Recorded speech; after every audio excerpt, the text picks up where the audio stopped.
السلام عليكم ورحمة الله تعالى وبركاته. مشاهدينا الكرام، مرحبا بكم في هذا الفيديو الجديد. موعد وتوقيت مباراة الرجاء البيضاوي ومولودية وجدة في دور نصف نهائي كأس العرش والقنوات الناقلة للمباراة. تأهل فريق الرجاء البيضاوي إلى نصف نهائي بعد انتصاره على فريق حسنية أكادير ب4 أهداف مقابل 2.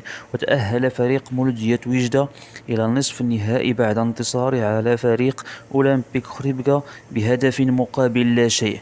وسيواجه فريق الرجاء البيضاوي فريق مولودية وجدة في دور نصف نهائي كأس العرش يوم الجمعة 21 يونيو 2024 في حدود الساعة 8 مساء بالتوقيت المغربي على ملعب أدرار بأكادير. ومن المنتظر نقل هذه المباراة على قناة الرياضية المغربية.